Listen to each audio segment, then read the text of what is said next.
ಚಿತ್ರದುರ್ಗದ ರೇಣುಕಾಸ್ವಾಮಿ ಕೊಲೆ ಪ್ರಕರಣ ಆರೋಪಿ ದರ್ಶನ್ಗೆ ಮತ್ತೆ ಜೈಲ್ ಫಿಕ್ಸ್ ಆಗುತ್ತಾ ಅನ್ನುವಂತ ಪ್ರಶ್ನೆ. ಜುಲೈ 22ಕ್ಕೆ ನಟ ದರ್ಶನ್ ಜಾಮೀನು ಭವಿಷ್ಯ ನಿರ್ಧಾರವಾಗಲಿದೆ. ಮಂಗಳವಾರ ಅಂತಿಮ ಆದೇಶ ಅಂತ ಸುಪ್ರೀಂ ಹೇಳಿರೋದು. ಇವತ್ತು ಅರ್ಜಿ ವಿಚಾರಣೆಯನ್ನು ನಡೆಸಿದಂತ ಸುಪ್ರೀಂ ಕೋರ್ಟ್ ದರ್ಶನ್ ಬೇಲನ್ನ ಪ್ರಶ್ನಿಸಿ ಸರ್ಕಾರ ಸಲ್ಲಿಸಿದಂತ ಅರ್ಜಿಯ ವಿಚಾರಣೆ ಇತ್ತು. ಈ ಅರ್ಜಿಯ ವಿಚಾರಣೆಯನ್ನು ನಡೆಸಿರುವಂತ ಕೋರ್ಟ್ ಇದೀಗ ಆದೇಶವನ್ನು ಹೊರಡಿಸಿದೆ. ಜಾಮೀನು ಪ್ರಶ್ನಿಸಿ ಅರ್ಜಿಯನ್ನು ಸಲ್ಲಿಕೆ ಮಾಡಲಾಗಿತ್ತು. 7 ಆರೋಪಿಗಳ ಜಾಮೀನು ರದ್ದು ಕೋರಿದೆ ಸರ್ಕಾರ. ಇದೀಗ ಈ ಒಂದು ಆದೇಶವನ್ನ ಜುಲೈ 22ಕ್ಕೆ ಅರ್ಜಿಯನ್ನ ಮುಂದೂಡಿಕೆ ಮಾಡಲಾಗಿದೆ. ಇನ್ನು ಜುಲೈ 22ಕ್ಕೆ ಅಂದ್ರೆ ಅವತ್ತೇ ಅಂತಿಮ ನಿರ್ಧಾರ ಅಂತ ಕೂಡ ಸುಪ್ರೀಂ ಕೋರ್ಟ್ ತಿಳಿಸಿದೆ. ಆ 7 ಆರೋಪಿಗಳ ಜಾಮೀನು ರದ್ದು ಕೋರಿತು ಸರ್ಕಾರ. ಅರ್ಜಿ ವಿಚಾರಣೆಯನ್ನ ಕೈಗೆತ್ತಿಕೊಂಡಿದ್ದಂತ ಕೋರ್ಟ್ ಇದೀಗ ಜುಲೈ 22ಕ್ಕೆ ಅರ್ಜಿ ವಿಚಾರಣೆಯನ್ನ ಮುಂದೂಡಿದ್ದು ಅವತ್ತೇ ಅಂತಿಮ ನಿರ್ಧಾರ ಅಂತ ಸುಪ್ರೀಂ ಕೋರ್ಟ್ ಹೇಳ್ತಾ ಇದೆ. ಹಾಗಿದ್ರೆ ಇವತ್ತು ಕೋರ್ಟ್ ನಲ್ಲಿ ಏನೆಲ್ಲ ಬೆಳವಣಿಗೆ ಆಯ್ತು, ಕೋರ್ಟ್ ನಲ್ಲಿ ಜಡ್ಜ್ ಏನ್ ಹೇಳಿದ್ರು, ಇದನ್ನ ಕ್ವಿಕ್ ಆಗಿ ನೋಡ್ಬಿಡೋಣ. ಹೈಕೋರ್ಟ್ ಆದೇಶ ನೀವು ನೋಡಿರ್ಬೇಕು. ಹೈಕೋರ್ಟ್ ಸರಿಯಾಗಿ ವಿವೇಚನೆ ಬಳಸಿಲ್ಲ. ಈ ಬಗ್ಗೆ ನೀವೇನ್ ಹೇಳ್ತೀರಿ? ವಕೀಲ ಸಿಬಿಲ್ಗೆ ಜಡ್ಜ್ ಪ್ರಶ್ನೆ ಮಾಡಿದ್ದಾರೆ. ಸೊ ದರ್ಶನ್ ಪರ ವಕೀಲ ಸಿಬಿಲ್ಗೆ ನ್ಯಾಯಮೂರ್ತಿ ಪರ್ದಿವಾಲಾ ಪ್ರಶ್ನಿಸಿರೋದು, ನಾನ್ ನಿಮಗೆ ಏನು ತೋರಿಸ್ಬೇಕಿತ್ತು ಆದ್ರೆ ಬಿಟ್ಟು ಬಂದಿದ್ದೇನೆ ಅಂತ ಜಡ್ಜ್ ಹೇಳ್ತಾರೆ. ಮಂಗಳವಾರ ವಿಚಾರಣೆ ನಡೆಸೋಣ, ನಿಮ್ಮ ವಾದ ಸಿದ್ಧಪಡಿಸ್ಕೊಳ್ಳಿ ಅಂತ ಇದೇ ಸಂದರ್ಭದಲ್ಲಿ ಜಡ್ಜ್ ಹೇಳಿದ್ದಾರೆ. ಸೊ ಟೋಟಲ್ ಆಗಿ ಇಡೀ ಪ್ರಕರಣಕ್ಕೆ ಸಂಬಂಧಪಟ್ಟಂತೆಗೆ ಜುಲೈ 22ಕ್ಕೆ ಅಂತಿಮವಾದಂತ ನಿರ್ಧಾರ ಪ್ರಕಟ ಆಗಲಿದೆ. ಅವತ್ತು ದರ್ಶನ್ಗೆ ಬೇಲ್ ಸಿಗುತ್ತಾ ಅಥವಾ ಜೈಲೇ ಫಿಕ್ಸ್ ಆಗುತ್ತಾ, ಏನು ಎತ್ತ ಅನ್ನೋದ್ರ ಬಗ್ಗೆ ನೋಡ್ಬೇಕಾಗತ್ತೆ. ಈಗಾಗ್ಲೇನೆ ಹೆಲ್ತ್ ಕಂಡೀಷನ್ ಅಪ್ಸೆಟ್ ಆಗಿದೆ ಅಂತ ಬೇಲ್ ಅಪ್ಲೈ ಮಾಡ್ಕೊಂಡಿದ್ರು. ಬಟ್ ಅದಾದ್ಮೇಲೆ ಅವರಿಗೆ ರೆಗ್ಯುಲರ್ ಬೇಲ್ ಸಿಕ್ಕಿದ್ರು ಅವ್ರು ಯಾವುದೇ ರೀತಿಯಾದಂಥ ಟ್ರೀಟ್ಮೆಂಟಿಗೆ ಒಳಗಾಗಿಲ್ಲ. ಒಂದು ಆಮೇಲೆ ಶೂಟಿಂಗ್ ನಲ್ಲಿ ಭಾಗಿಯಾಗಿದ್ದಾರೆ ಮತ್ತು ಈ ಪ್ರಕರಣದಲ್ಲಿ ಕೆಲವೊಂದು ಸತ್ಯ ಸುಳ್ಳು ಇದೆಲ್ಲದರ ನಡುವೆ ಪೊಲೀಸರೇ ಮಿಸ್ಟೇಕ್ ಮಾಡಿದ್ದಾರೆ, ವಿಚಾರಣೆಯನ್ನ ಕರೆಕ್ಟಾಗಿ ಮಾಡಿಲ್ಲ ಅನ್ನೋದು ಕೂಡ ಇದೆ.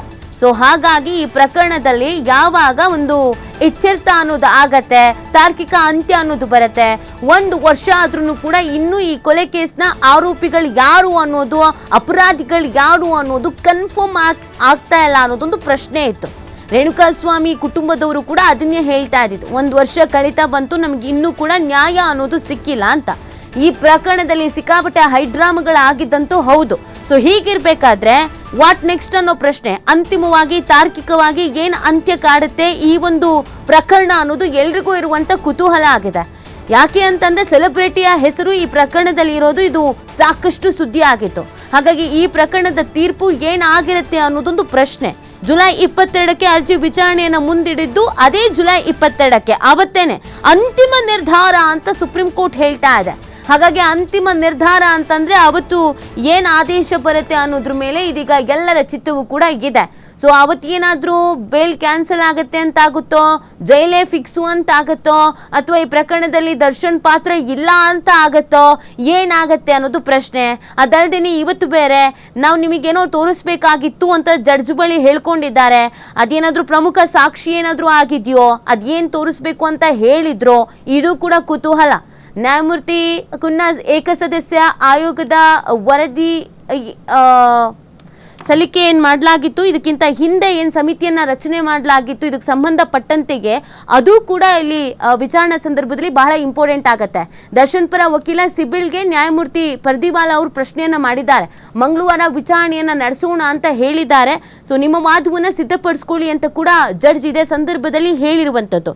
ಸೊ ಜುಲೈ 22ಕ್ಕೆ ಅರ್ಜಿ ವಿಚಾರಣೆಯನ್ನ ಮುಂದೂಡಿಕೆ ಮಾಡಲಾಗಿದೆ. ಆವತ್ತು ಏನಾಗುತ್ತೆ ಅನ್ನೋದು ಬಹಳ ಮುಖ್ಯ ಆಗತ್ತೆ ಇಲ್ಲಿ. ಸೊ ಆವತ್ತು ಯಾವ ಥರದ ನಿರ್ದೇಶನ ಅಥವಾ ಯಾವ ಥರದ್ದು ಆದೇಶ ಬರುತ್ತೆ ಅನ್ನೋದು ಬಹಳ ಇಂಪಾರ್ಟೆಂಟ್ ಆಗತ್ತೆ. ಆವತ್ತಿನ ನಿರ್ಧಾರ ಅಥವಾ ಆವತ್ತಿನ ಆದೇಶದ ಮೇಲೆ ದರ್ಶನ್ ಭವಿಷ್ಯ ನಿಂತಿದೆ ಅನ್ನೋದನ್ನ ಹೇಳ್ತಾ ಇದ್ದಾರೆ. ಯಾಕೆ ಅಂತಂದ್ರೆ ಈ ಪ್ರಕರಣದಲ್ಲಿ ನಾನು ಆಗಲೇ ಹೇಳ್ತಾ ಇದ್ದೆ, ಹಲವು ಆ್ಯಂಗಲ್ಸ್ಗಳಲ್ಲಿ ತನಿಖೆ ಆಗಿದೆ, ಪೊಲೀಸರ ಮೇಲೂ ಕೂಡ ಆರೋಪ ಕೇಳಿ ಬಂದಿದೆ, ತನಿಖೆ ಸೂಕ್ತ ರೀತಿಯಲ್ಲಿ ಆಗಿಲ್ಲ ಅನ್ನೋದನ್ನ ದರ್ಶನ್ ಪರ ವಕೀಲರು ವಾದ ಮಂಡಿಸಿದ್ದಾರೆ. ಹೈ ಪ್ರೊಫೈಲ್ ಕೇಸು ಅಂತ ಆಗಿದೆ. ಸೊ ಹಾಸ್ಪಿಟಲ್ಗೆ ಹೋಗಬೇಕು, ಅಡ್ಮಿಟ್ ಆಗಬೇಕು ಅಂತ ಹೇಳಿದ್ರು, ಬಟ್ ಅದು ಯಾವುದು ಆಗಿಲ್ಲ ಅಂತ ಈ ಕಡೆಯಿಂದಲೂ ಕೂಡ ಡ್ರಾಮಾಗಳಾಗಿದೆ ಅನ್ನೋದನ್ನ ಹೇಳಲಾಗಿದೆ. ಸೊ ಟೋಟಲ್ ಆಗಿ ಈ ಪ್ರಕರಣದಲ್ಲಿ ಒಬ್ಬ ವ್ಯಕ್ತಿಯ ಕೊಲೆ ಅಂತೂ ಆಗಿರೋದು ಸತ್ಯ. ಆ ವ್ಯಕ್ತಿ ಕೊಲೆ ಮಾಡಿದ ಯಾರು ಅನ್ನೋದು ಇಲ್ಲಿವರೆಗೂ ನಿಖರವಾಗಿ ಕಾನೂನಾತ್ಮಕವಾಗಿ ಗೊತ್ತಾಗ್ತಾ ಇಲ್ಲ. ಸೊ ಒಬ್ಬ ವ್ಯಕ್ತಿಯ ಕೊಲೆ ಆಗಿದೆ ಅಂತ ಅಂದ್ರೆ ಆ ಕೊಲೆ ಯಾರು ಮಾಡಿದ್ರು ಅನ್ನೋದು ಬಹಳ ಮುಖ್ಯ ಆಗತ್ತೆ. ಸೊ ಅದಕ್ಕೊಂದು ತಾರ್ಕಿಕ ಅಂತ್ಯ ಅನ್ನೋದು ಕಾಣಲೇಬೇಕಾಗತ್ತೆ. ಆ ನಿಟ್ಟಿನಲ್ಲಿ ಹಲವು ಆಂಗಲ್ಸ್ ಗಳಲ್ಲಿ ತನಿಖೆ ಅನ್ನೋದು ಆಗಿದೆ. ಸೊ ಇದೀಗ ಜುಲೈ 22ಕ್ಕೆ ಈ ಅರ್ಜಿಯ ವಿಚಾರಣೆಯನ್ನ ಮುಂದೂಡಿಕೆ ಮಾಡಲಾಗಿದೆ. ಸೊ ಈ ಅರ್ಜಿ ಮುಂದೂಡಿಕೆ ಮಾಡೋದ್ರ ಜೊತೆಗೆ ಅವತ್ತೇನೆ ಅಂದ್ರೆ ಜುಲೈ 22ಕ್ಕೇನೆ ಅಂತಿಮ ನಿರ್ಧಾರ ಅನ್ನೋದನ್ನ ಸುಪ್ರೀಂ ಕೋರ್ಟ್ ಹೇಳಿರೋದು ಇಲ್ಲಿ ಸಹಜವಾಗಿ ಕುತೂಹಲಕ್ಕೆ ಕಾರಣವಾಗ್ತಾ ಇರೋದು. ಹಾಗಿದ್ರೆ ಜುಲೈ 22ಕ್ಕೆ ನಟ ದರ್ಶನ್ನ ಭವಿಷ್ಯ ಏನಾಗಬಹುದು? ಅಕಸ್ಮಾತ್ ಅವತ್ತು ಏನಾದ್ರೂ ಇಲ್ಲಿ ವ್ಯತಿರಿಕ್ತವಾದಂತ ತೀರ್ಪು ಪ್ರಕಟ ಆಗತ್ತಾ? ದರ್ಶನ್ ವಿರೋಧವಾಗಿಯೇ ತೀರ್ಪು ಪ್ರಕಟ ಆಗತ್ತಾ? ಪರವಾಗಿ ತೀರ್ಪು ಪ್ರಕಟವಾಗತ್ತಾ? ಏನೇ ಆದ್ರೂ ಕೂಡ ಅದು ಸಹಜವಾಗಿಯೇ ಸಾಕಷ್ಟು ಮಹತ್ವವನ್ನ ಪಡ್ಕೊಳ್ಳುತ್ತೆ. ದರ್ಶನ್ ಪರವಾಗಿ ತೀರ್ಪು ಬಂದ್ರು ಅದು ಮಹತ್ವವನ್ನ ಪಡ್ಕೊಳ್ಳುತ್ತೆ. ಯಾಕಂದ್ರೆ ಈ ಪ್ರಕರಣದಲ್ಲಿ ದರ್ಶನ್ ಹೆಸರು ತಳಕು ಹಾಕೊಂಡಿದ್ದು ಇಡೀ ಸಿನಿಮಾ ಇಂಡಸ್ಟ್ರಿ ಮಾತ್ರ ಅಲ್ಲ, ಕರ್ನಾಟಕದಲ್ಲೂ ಕೂಡ ಸಾಕಷ್ಟು ರೀತಿಯಾದಂತ ಸುದ್ದಿ ಆಗಿತ್ತು, ಸದ್ದು ಆಗಿತ್ತು. ಬೇರೆ ಬೇರೆ ರಾಜ್ಯಗಳಲ್ಲೂ ಕೂಡ ಈ ಪ್ರಕರಣ ಹೈಲೈಟ್ ಆಗಿತ್ತು. ಒಂದು ವೇಳೆ ಇದರಲ್ಲಿ ದರ್ಶನ್ ಪಾತ್ರವೇ ಇಲ್ಲ, ಇದರಲ್ಲಿ ದರ್ಶನ್ ನಿರಪರಾಧಿ ಅನ್ನೋದು ಏನಾದ್ರೂ ತೀರ್ಪು ಬಂತು ಅಂತ ಹೇಳಿದ್ರೆ ಅದು ಕೂಡ ಸಾಕಷ್ಟು ಮಹತ್ವವನ್ನ ಪಡ್ಕೊಳ್ಳುತ್ತೆ, ಸಾಕಷ್ಟು ಚರ್ಚೆಗೆ ಕಾರಣವಾಗತ್ತೆ. ಹಾಗಾಗಿ ಜುಲೈ 22 ತನಕ ಕಾಯಲೇಬೇಕಾಗತ್ತೆ. ಅವತ್ತು ಕೋರ್ಟ್ನ ಆವರಣದಲ್ಲಿ ಏನೆಲ್ಲ ಆಗತ್ತೆ, ಅಲ್ಲಿ ಯಾವ ರೀತಿಯಾದಂತ ತೀರ್ಪು ಪ್ರಕಟ ಆಗತ್ತೆ, ಏನ್ ಆದೇಶವನ್ನ ಹೊರಡಿಸಲಾಗತ್ತೆ, ಇದೆಲ್ಲವೂ ಕೂಡ ಕುತೂಹಲ. ಕೇವಲ ಇಲ್ಲಿ ದರ್ಶನ್ ಮಾತ್ರ ಅಲ್ಲ, ಜೊತೆಗೆ 7 ಆರೋಪಿಗಳಿಗೇನಿದ್ರು ಈ 7 ಆರೋಪಿಗಳ ಜಾಮೀನನ್ನ ರದ್ದು ಮಾಡಬೇಕು ಅಂತಾನೆ ಇಲ್ಲಿ ಅರ್ಜಿಯನ್ನ ಸಲ್ಲಿಕೆ ಮಾಡಿರೋದು. A1, A2, A3, A4, A5, A6, A7. So ಹಾಗಾಗಿ ಇವರೆಲ್ಲರ ಭವಿಷ್ಯವು ಕೂಡ ನಿರ್ಧಾರ ಆಗತ್ತೆ. ಪವಿತ್ರ ಗೌಡ ಮತ್ತು ದರ್ಶನ್ ಇವರಿಬ್ಬರ ವಿಚಾರದಲ್ಲಿ ಏನ್ ಬೆಳವಣಿಗೆ ಆಗತ್ತೆ, ಜಾಮೀನು ಸಿಗುತ್ತಾ ಆರ್ ಸಿಗಲ್ವಾ, ಇದರ ಮಧ್ಯದಲ್ಲಿ ಕೋರ್ಟ್ನ ವಿಚಾರಣೆಗೆ ಇಬ್ರು ಕೆಲವೊಂದಷ್ಟು ಬಾರಿ ಗೈರಾಗಿದ್ದಾರೆ. ಆಗ ಕೂಡ ಕೋರ್ಟ್ ಚಾಟಿ ಬೀಸಿದೆ. ಈ ರೀತಿಯಾಗಿ ಕೋರ್ಟ್ಗೆ ಬರದೇ ಇದ್ರೆ ಹೇಗೆ ಅನ್ನುವಂತ ಪ್ರಶ್ನೆಯನ್ನ ಮಾಡಲಾಗಿದೆ.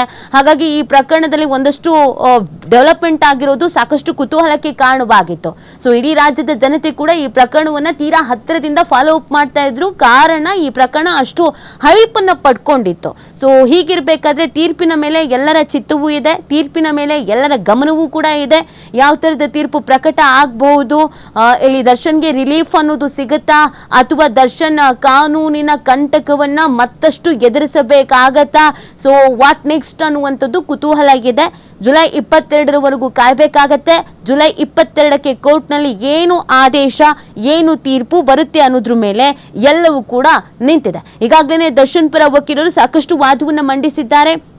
ಈ ಪ್ರಕರಣದಲ್ಲಿ ದರ್ಶನ್ ಪಾತ್ರವೇ ಇಲ್ಲ, ಅವರೊಬ್ಬ ಸೆಲೆಬ್ರಿಟಿ ಅನ್ನುವಂಥ ಕಾರಣಕ್ಕಾಗಿ ಫ್ರೇಮ್ ಮಾಡಲಾಗಿದೆ. ದರ್ಶನ್ ಇಲ್ಲಿ ಯಾವುದೇ ರೀತಿಯಾದಂಥ ತಪ್ಪನ್ನ ಮಾಡಿಲ್ಲ ಅಂತ ದರ್ಶನ್ ಪರ ವಕೀಲರು ವಾದ ಮಂಡಿಸಿದ್ದಾರೆ. ಇನ್ನೊಂದು ಕಡೆಯಲ್ಲಿ ಸರ್ಕಾರದ ಕಡೆಯಿಂದ ಅಂದ್ರೆ ಪೊಲೀಸರ ಕಡೆಯಿಂದಲೂ ಕೂಡ ಅರ್ಜಿ ಸಲ್ಲಿಕೆ ಮಾಡಲಾಗಿತ್ತು. ಇದು ಹೈ ಪ್ರೊಫೈಲ್ ಕೇಸ್, ಇಲ್ಲಿ ದರ್ಶನ್ ಪಾತ್ರ ಇದೆ ಅನ್ನೋದು ತನಿಖೆ ಆಗ್ತಾ ಇದೆ, ಸಾಕ್ಷಿಗಳು ನಾಶ ಆಗುವ ಸಾಧ್ಯತೆ ಇದೆ, ಅವ್ರು ಹಾಸ್ಪಿಟಲ್ಗೆ ಹೋಗ್ತೀವಿ ಅಂತ ಹೇಳಿದ್ರು, ಹಾಸ್ಪಿಟಲ್ಗೆ ಹೋಗಿಲ್ಲ, ಕೆಲವೊಂದಷ್ಟು ಸಾಕ್ಷಿಗಳು ಇಲ್ಲಿ ಹೆದರ್ಕೊಂಡಿರೋದು ಕೂಡ ಇದೆ. ಈ ತರದ ಎಲ್ಲ ವಿಚಾರವನ್ನು ಕೂಡ ಹೇಳಲಾಗಿದೆ. ಈ ಪ್ರಕರಣದಲ್ಲಿ ಸಾಕಷ್ಟು ಜನರ ಹೇಳಿಕೆಯನ್ನ ಪಡ್ಕೊಳ್ಳಲಾಗಿದೆ, ಜಡ್ಜ್ಗಳ ಮುಂದೆನೆ ಹೇಳಿಕೆಯನ್ನ ಪಡ್ಕೊಳ್ಳಲಾಗಿದೆ. ಅದರ ಜೊತೆಗೆ CCTV ವಿಜುವಲ್ಸ್ಗಳು, ಹಾಗೇನೆ ಈ ಟೆಕ್ನಿಕಲ್ ಎವಿಡೆನ್ಸ್ಗಳು, ಅದು ಮೊಬೈಲ್ ಆಗಿರ್ಬೋದು, CCTV ವಿಜುವಲ್ಸ್ಗಳಾಗಿರ್ಬೋದು, ಇದೆಲ್ಲದರ ಸಾಕ್ಷಿಗಳು ಸಿಕ್ಕಿದೆ. ಕೆಲವೊಂದಷ್ಟು ವಿಚಾರಣಾ ಸಂದರ್ಭದಲ್ಲಿ ಪಾಲಿಸಲೇಬೇಕಾದಂತ ಪ್ರಕ್ರಿಯೆಗಳನ್ನ ಪೊಲೀಸ್ ಇಲಾಖೆಗೆ ಪಾಲಿಸಿಲ್ಲ ಅನ್ನೋದನ್ನ ದರ್ಶನ್ ಪರ ವಕೀಲರು ಕೂಡ ಹೇಳಿದ್ದಾರೆ. ಸೊ ಈ ಎಲ್ಲ ವಾದ ಪ್ರತಿವಾದವನ್ನ ಆಲಿಸಿಕೊಳ್ಳಲಾಗಿದೆ. ಸುಮಾರು 1 ವರ್ಷ ಕಳೆದ್ರು ಇಲ್ಲಿವರೆಗೂ ರೇಣುಕಾಸ್ವಾಮಿ ಕೊಲೆ ಕೇಸ್ಗೆ ಸಂಬಂಧಪಟ್ಟಂತೆ ನ್ಯಾಯ ಅನ್ನೋದು ಸಿಕ್ಕಿಲ್ಲ ಅನ್ನೋದೊಂದು ವಾದ ಕೂಡ ಇದೆ. ಹಾಗಾಗಿ ಜುಲೈ 22ಕ್ಕೆ ಏನಾಗುತ್ತೆ ಅನ್ನೋದು ಇಲ್ಲಿ ಕಾದ್ ನೋಡ್ಬೇಕಾಗಿದೆ.